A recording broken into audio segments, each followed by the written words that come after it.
right, so what I've got right here is a Daniel Defense DDM4 V7. Now, we're not going to be doing a review on this firearm in this video, but we are going to take this gun new from the box, haven't shot this yet. We're going to kit it out of its mind.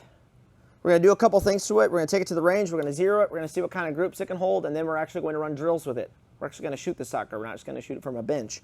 But the reason I bought one of these rifles about a month, actually technically ordered it a couple months ago, it only just arrived a few weeks ago, is this is typically the rifle that I see a lot of new rifle owners going out and buying when they want to get something with a little bit of spice in it. They want something a little bit nicer, and they Google nice AR-15 or I don't know what, and the Daniel Defense rifles are typically the ones that come up. And you can tell this, you can tell that they're buying these guns because of the stock, which is easily recognizable, and the grip placement that's just impeccable, impeccable body mechanics. You can really tell Daniel Defense's brand right away when someone goes and buys one of these guns. But this is a pretty cool rifle. They're around $1,800, something like that, MSRP. This is a 16-inch barrel with a 15-inch rail. You don't see a lot of sort of this stuff anymore, but hey, whatever. 1-in-7 twist. It's got an M16 bolt carrier group, and then it's obviously made to Daniel Defense's quality standards, QC, and they make the majority, if not all of their parts in-house. So Daniel Defense has been a very reputable company for a long time.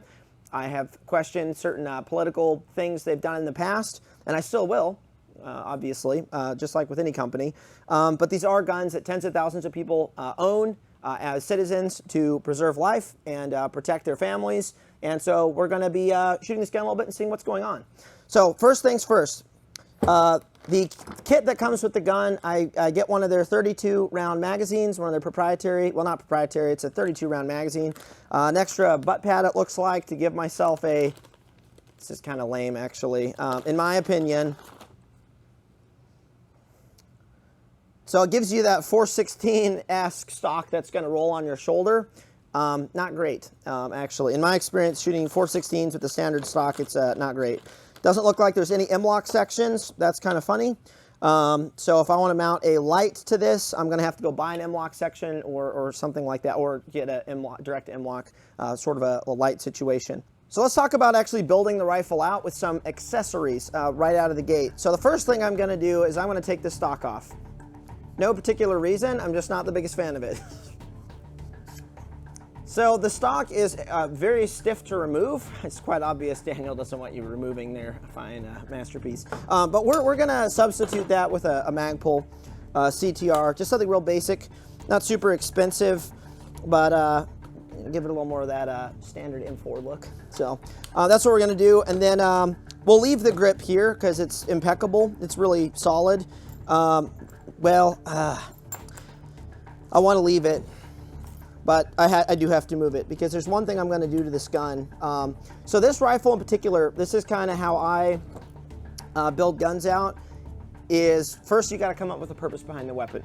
Now, if you only own one rifle and your first purpose is home defense, then I highly recommend a red dot and a weapon light. That's pretty much, I don't want to say it's all you need, but it gets you in the gate needing important accessories that are going to help you fulfill that job. If you start to build a gun according to, say, what the Second Amendment is actually about, or for some other interesting reason, that's where you might want to start building out picking your accessories based on the rifle build itself. So in this case, I'm going to go ahead and remove this first, and then we'll talk optics real quick. So kind of the way that I like to think about it is this is a 16-inch rifle, so I could put a red dot on this. A red dot on a 16-inch gun works really well, obviously. But since this is a 16-inch gun, I'm actually more interested in thinking about this rifle as a infantryman weapon, like just your run-of-the-mill standard dude out there. And for that, I highly recommend having an optic that has the capability of engaging out to 200 plus meters. So in this case, this is a 600 meter, 500 meter gun.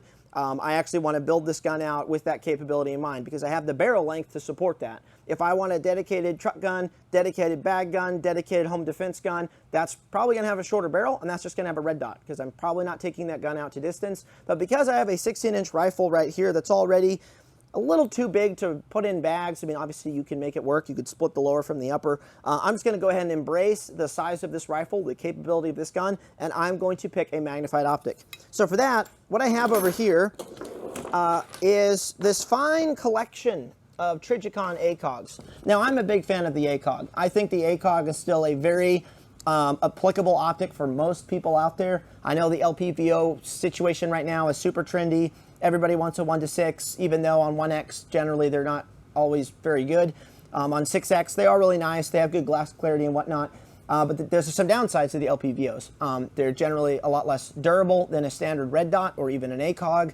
They're a little bit more complicated in some ways, and they also are heavier. All of these optics, with the exception of this one, obviously, these optics right here are going to come in lighter than your standard LPVO 1:6 setup with a scope mount and all that good stuff. The other thing I like about these for like noobs is you don't have to worry about zeroing the optic as far as, or leveling the optic, I should say. It comes with a mount already built in, and the optic is leveled from the factory already based on how the optic is made. So you literally just take this sucker, drop it on the gun, and you're good to go. And I think that's something that is very advantageous for a lot of reasons. And so I really recommend the ACOG as someone who wants the capability of engaging at distance, who doesn't maybe have the time to learn all the crazy long range stuff you have to think about, but they can utilize the BDC that's built into the ACOG with their barrel length. This is 16 inch. It should line up almost perfectly. It also depends on what ammo you shoot and sea level and a bunch of that fun stuff. But these BDCs should line up just fine with this rifle, and that's another advantage to the ACOG versus LPVOs and stuff like that for this particular gun. So we got to pick which ACOG we want. We've got the little bitty 3X. We've got the 3.5X. This one's got an aimpoint T2 on top, which is a lovely combination. This one actually has better eye relief. My eye relief is actually way back here, but the field of view on it is a little bit smaller, and it is only a 3.5X. Still great though. This is the like the old Army issue one with the iron sights on it, like from Medal of Honor. First game I played, they had this. It was Medal of Honor Advanced Warfighter, or something like that. And I thought it was the coolest thing ever, even though they sucked. They suck worse in real life. Standard TA31 with the RMR in the back. Everyone's familiar with this one. This is just the standard ACOG. It's 4X with a little RMR on top for speed and coolness, obviously. And then this one's got to be my favorite. This is the TA02. This is the battery-powered TA31, essentially.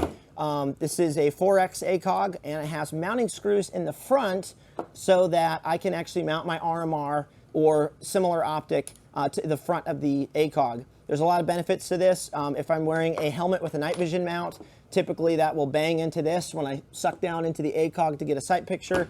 Having the optic in the front is easier to use with night vision. It's easier to use with a gas mask.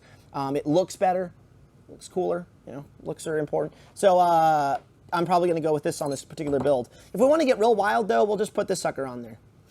Probably not. This is a very cool ACOG. It weighs quite a lot. It's a 6 power.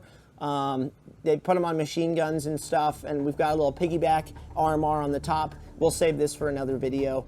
This thing does weigh something, but also still more durable than your standard 1:6 scope. So that's kind of cool. So let's go ahead and we're going to use one of these, but I want to run a reflex on top.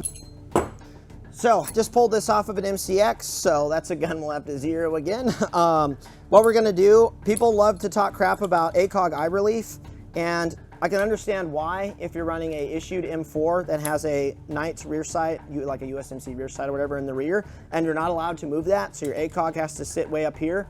I can understand that, yeah, your eye relief is going to suck. It's 1.5 inches. But if you can mount your ACOG all the way to the rear, typically I just go all the way to the back Picatinny. The eye relief on this is actually much more bearable, and it's really not a problem. And again, it comes down to training, but if you can actually shift your ACOG to the back, it's not bad. And this is 5.56, there's pretty much no recoil, so you're not going to be scoping your eyeball every time. Now, if you do this with a 7.62 gun, and you have bad form, and then you shoot, like, yeah, you could get scoped. But on this gun, not going to happen. So we're going to go ahead and tighten this down. This is the standard mount. We're just going to do a little bit.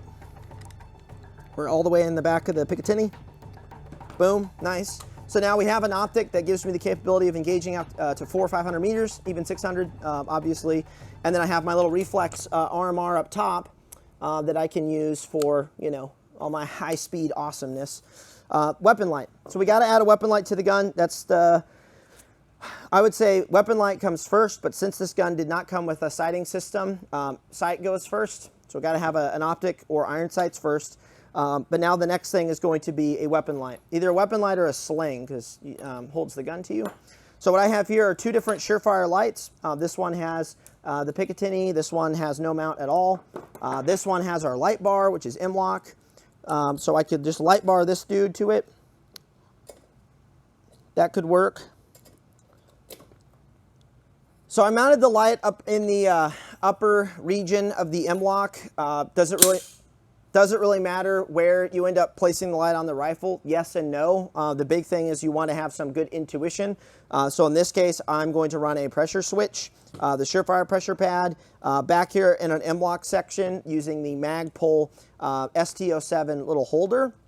Super awesome device, works great with M-LOK rails. But then before we get to that though, I'm going to add a bipod, Harris bipod hole to the bottom. And the reason I like to do this is if this gun is sort of a mid-range AR, it's obviously not a long-range gun, but a mid-range gun, sometimes I like running a bipod, especially during like the zeroing process or figuring out if my holds are good to go, just to give me a little bit more stability. But typically I don't shoot off of bipods. I'm shooting off of barriers and stuff or just mag podding. But this little guy, it's like $25. This is the Magpul one. I can slap it on there. Doesn't really add any weight to the gun. I can always remove it. So I'm just going to go ahead and add this now, just so I have it. And this obviously came off of another gun because it is white. So this thing's pretty cool. It's I think it's like $9 or something from Magpul.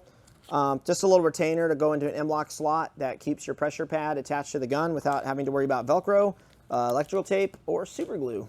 So that's pretty nifty. It's just going to drop right here, more or less. And then my hand can come over, hit the pressure pad. I'll actually probably mount it in the forward position, so my hand will be about right here.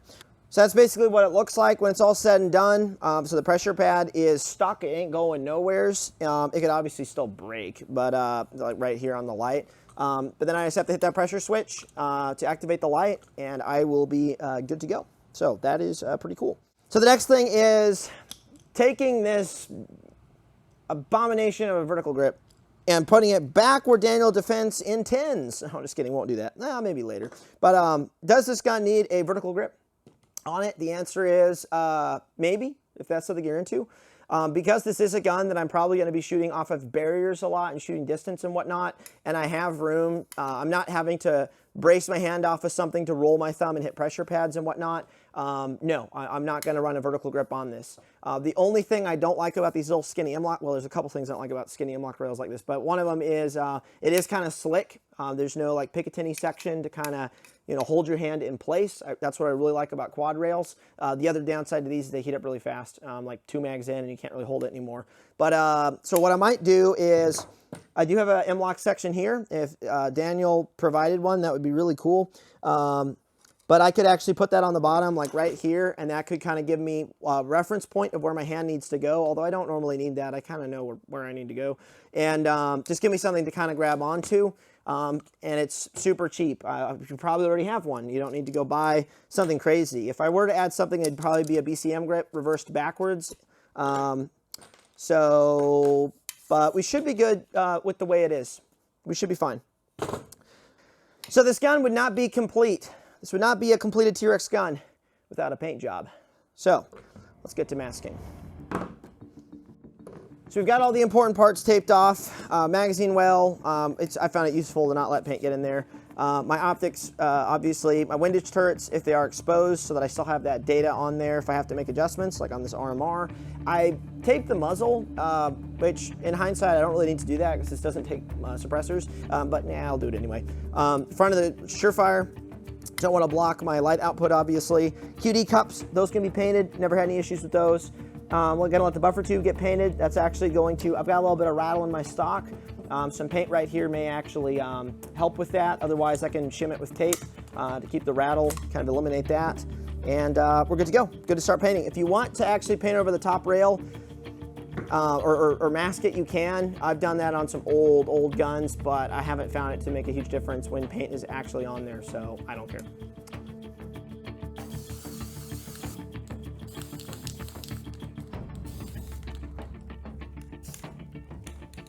All right, so I'm here on the 50-meter line. I've got some of our printable zero targets there at the end. Ultimately, the ACOG is going to be zeroed for 100 meters. That way the BDC will line up with this, with just everything going on inside of the reticle. The RMR, I will also zero here at 50. I'm just going to get them pretty close, and then I'm going to go to 100 and confirm and make sure that's actually, you know, in a box. I could decide to zero the RMR, you know, at 50, so it'd be like a 50, 180 or 5200-ish, you know, zero. But I'm going to keep them both the same. I'm going to zero both for 100. So I'm going to start on 50 to make sure everything's close, and then I'm going to confirm at 100 and actually get it sucked in.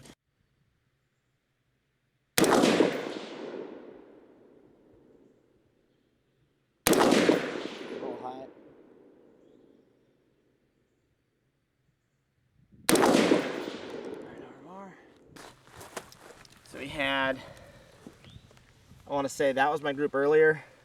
Yeah, it was this. And I've got this right here. So one click right and we should be good. That's the RMR. I'm going to do one click up and then we're done. All right, so we just finished zeroing this. What I like to do, if I can, and if you can, I highly recommend this. Immediately shoot this sucker at distance to kind of confirm, make sure it's good to go.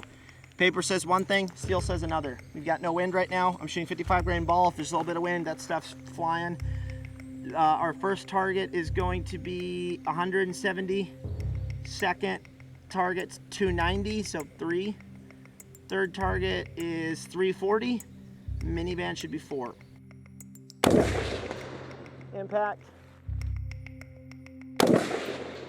Impact.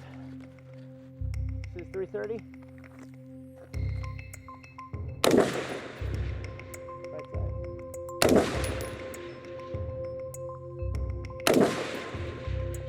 Impact, miniband 400.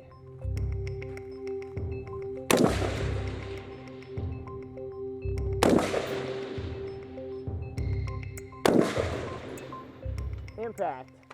All right, so a couple misses, 3 misses in there, I think. I just shot this ACOG all the way out to 400 meters on a reduced C-zone steel, so it's tiny. There's no D-zone, it's no big C.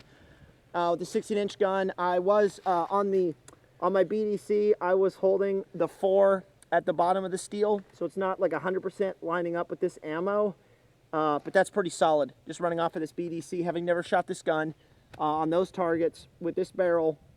I just went and slapped some hits without really any problem, so pretty rad. But now we're gonna go shoot the whole thing up close and run some other drills and see how it runs.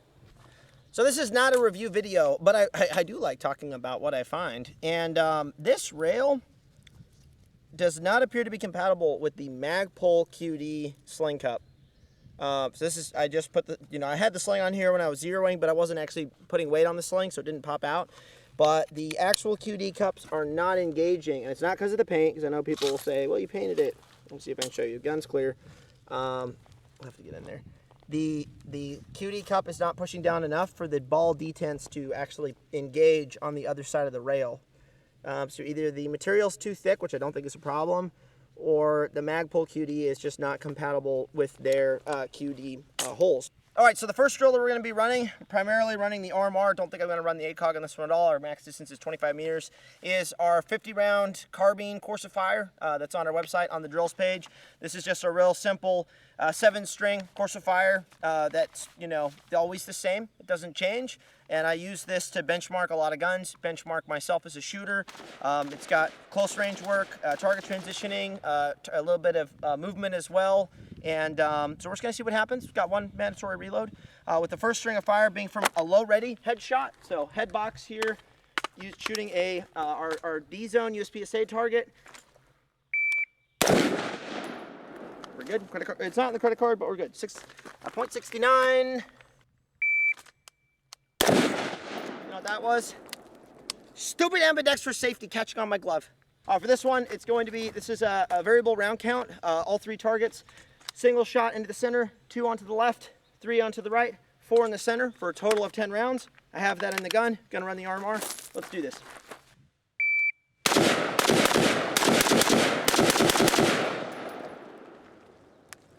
Felt pretty good. It's a 349. This is my mandatory reload. I had a magazine of 4 rounds already ready to go. Got one in the chamber. This is going to be a 180-degree turn, so this means I can't get into my perfect recoil management stance. I'm going to put 5 onto one target, speed reload from my belt, 5 into the next. Super simple. Let's do this. Stand by.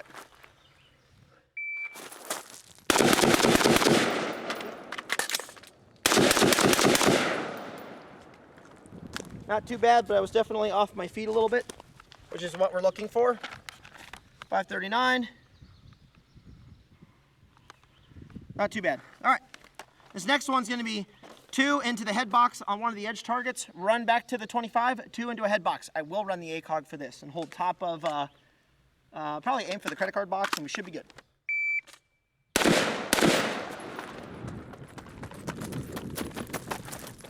Top of head box. So this next course of fire, I'm back here at the 25. I have 2 sticks 10 meters apart, 2 on each target, move, 2 on each target. Super simple.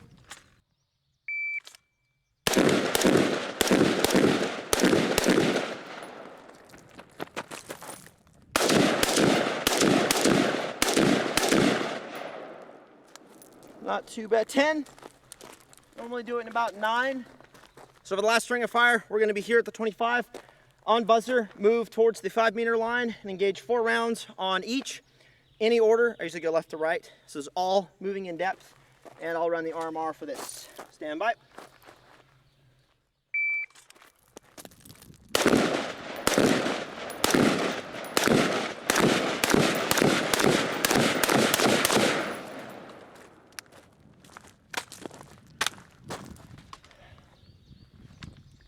It's kind of a cool gun. All right, starting on the left target. So this is where I should have 50 rounds on all my targets, but I have a handy little thing down here that tells me exactly how many rounds I need to count to know if I, didn't mic or not. These are my 2 headshots before I move to the back using the RMR. So I have 1 in the credit card, 1 in the B zone, which is actually Charlie zone. But let's count these. Gotta have 15. 1, 2, 3, 4, 5, 6, 7, 8, 9, 10, 11, 12, 13, 14, 15. So we're all scored. We got 1, 2, 3, 4, 5 Charlies. These are my 2 headshots at the beginning. So that was my low ready, bringing the gun up. I put my RMR about here. Even though the RMR sits really high on the ACOG, the height over bore, your offset, mechanical offset, and everything, it ends up being roughly-ish about the same as all the other optics. You just have to hold high. That's pretty much what I did right here. This is actually my second shot. This is my first shot. And so we need 13 on the torso. 2, 3, 4, 5, 6, 7, 8, 9, 10, 11, 12, 13. So we're all scored. We got 1, 2, 3. Mostly in Charlie. So 1, 2, 3, 4, 5, 6, 7 Charlies. I wanted to finesse the head a little bit better with the ACOG, and it worked out. 16 in the torso. 1, 2, 3, 4, 5, 6, 7, 8, 9, 10, 11, 12, 13, 14, 15. All scored. So we have 1, 2, 3, 4, 5 Charlie. The rest are alphas. Not a bad run. Not a bad run. So now what we do is we take our overall score from all of our accuracy, our marksmanship, and that will give us a total. Max score is 250 points. I did not do 100%.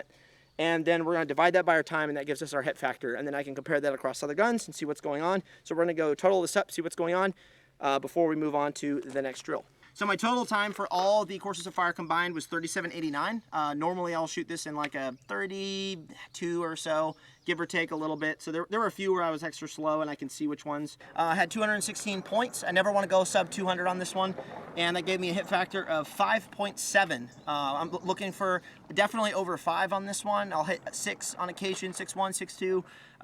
It also depends on like what kind of build I'm running or how slick I'm running this. I ran this slick. I just have a belt on, but 5.7 is not bad. So definitely give this drill a shot if you want a more purposeful, drill to do at the range when you go out there. And it's only 50 rounds, so that's like, depending on where you buy your ammo, that's like 1 box of ammo or like 2.5 boxes if they're 20 rounders. And you can get some data and actually run like a bunch of dedicated tasks of shooting, which is pretty solid.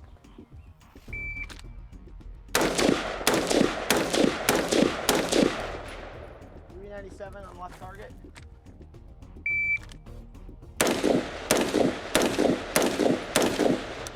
Jumping all over. 391.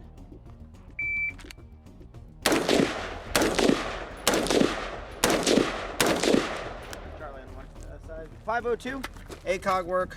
1 Charlie. RMR.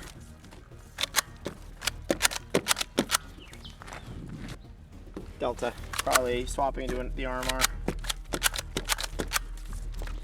Okay.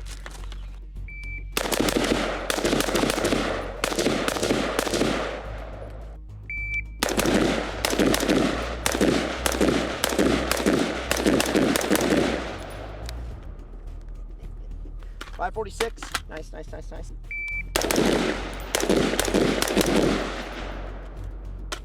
All right, let's check it.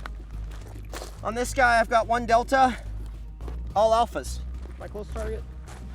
Middle target's like 15-ish meters. I've got 2 Charlie, all A's. Not bad. You know what? I'll take it. For the speed I'm shooting, I'll take it. Charlie, because ultimately, I don't want all A's, because that means I can go faster. So honestly, I could probably shoot this faster with both the ACOG and the RMR. Charlie and a Delta on him. I should probably have a couple more Charlies based on what I've got, but I'll take it.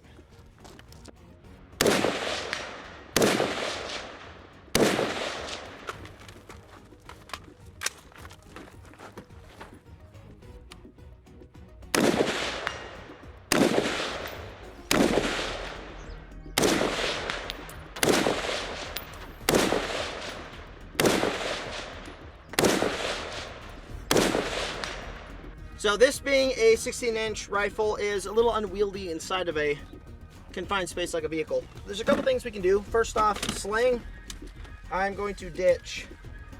And this being a R-sling, it can be bound up on the weapon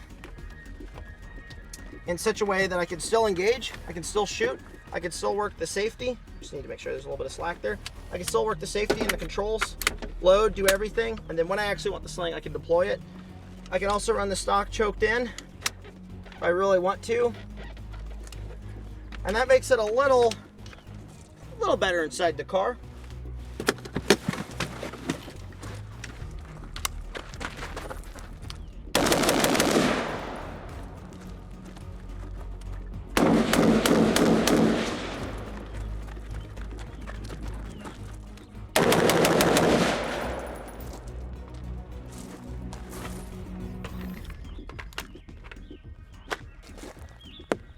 Nice.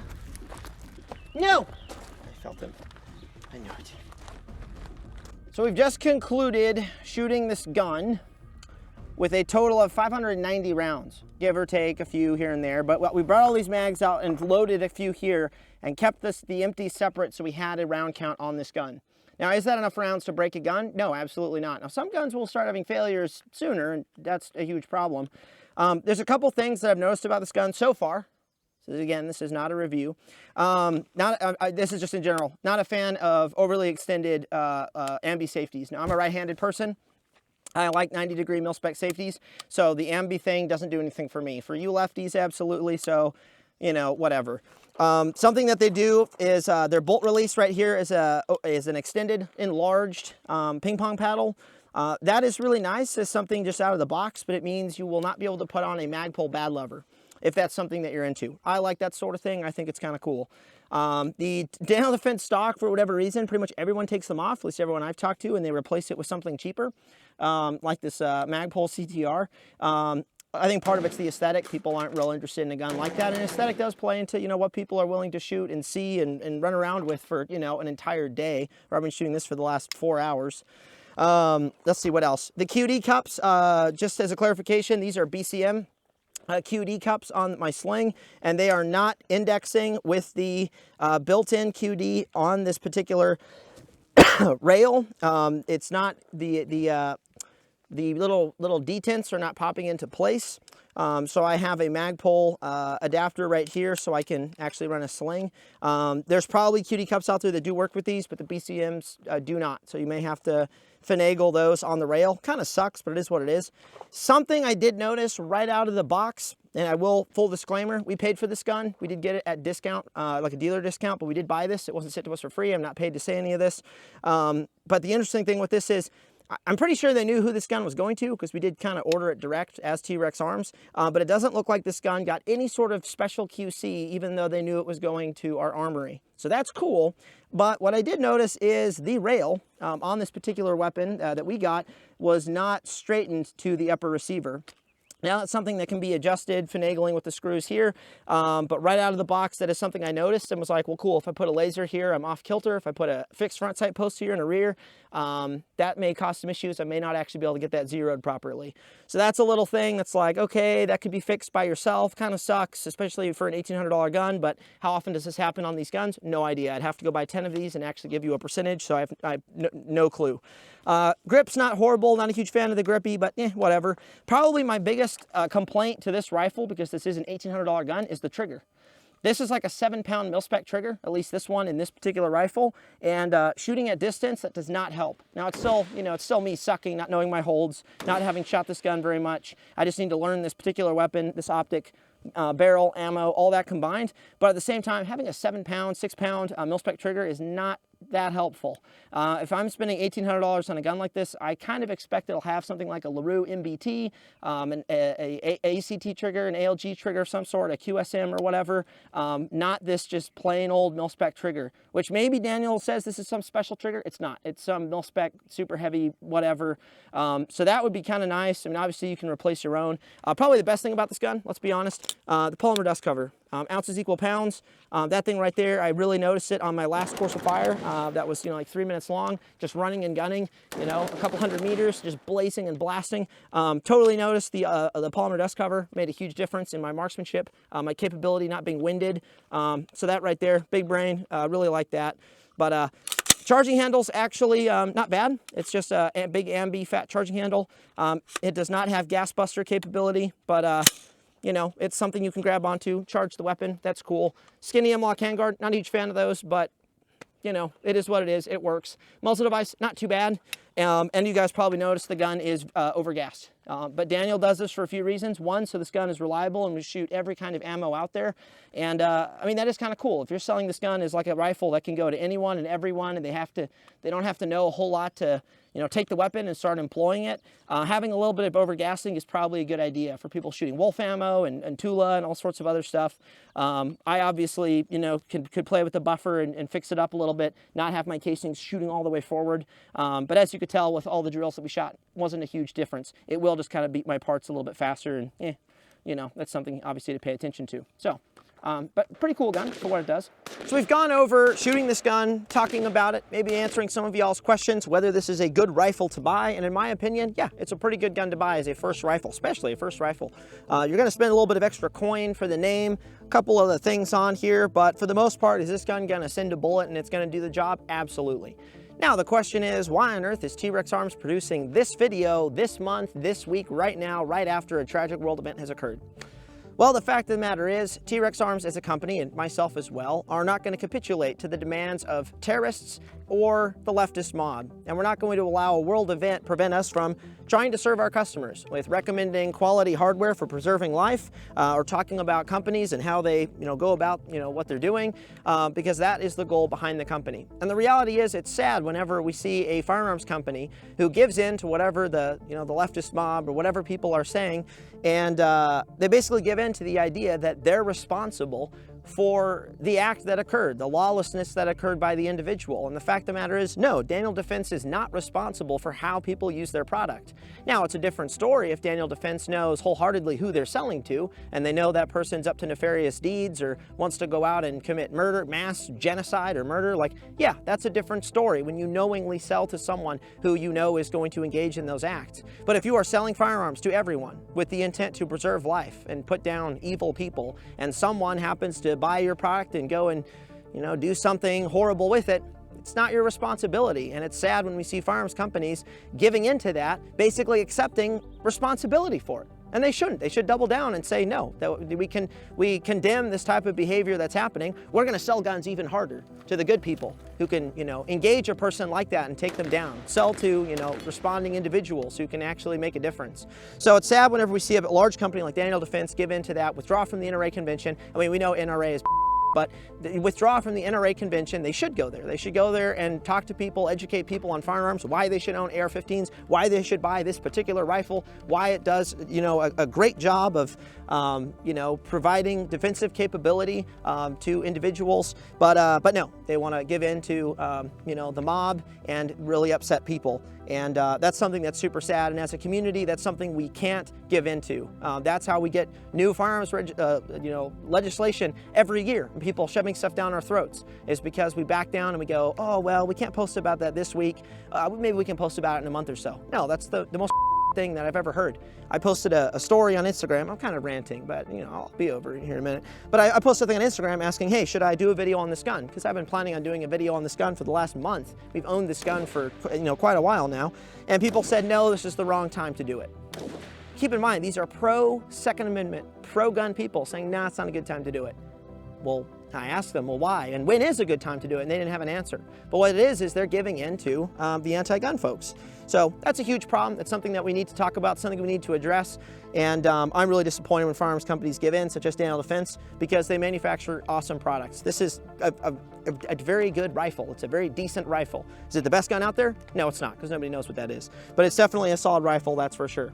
So, all that to say, guys, all this comes down to training and knowing your equipment, knowing your gear. If you are buying a 16-inch rifle such as this and slapping an ACOG on there, get out there and figure out your hits and figure out your holds. I obviously had some problems out there, still trying to figure out the gun. Am I on the 3-notch, the 4-notch? Am I in between the two? Do I need to hold the head? Do I need to hold, the center torso or whatever? That's just stuff that you start to learn if you shoot a dedicated rifle such as this. If you're constantly tweaking it, or maybe you own 10 different rifles that are all the same, you're gonna have a harder time figuring out and learning one of those weapons. So I highly recommend buying one gun, kitting it out, and then learning that sucker. And you're gonna be a lot more effective than having 10 poverty pony rifles that all have Chinesium red dots and thinking you know every single gun, because I'm here to tell you, as someone who shoots like 40 different guns in an armory, that's not how this works. I have to remember how these guns work and usually train with them a day before, 2 days before, to remember what's going on with the gun before executing a somewhat decent drill on video for you guys. So no, I can't remember every single gun we have in the armory and how it works and exactly what the holds are and what's going on with it.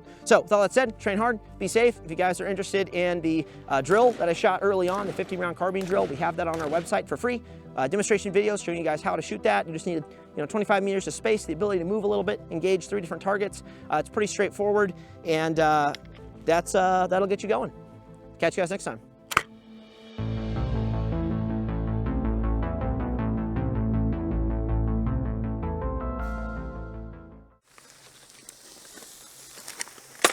Sure, some fud's gonna say, don't do that, it'll rust the gun.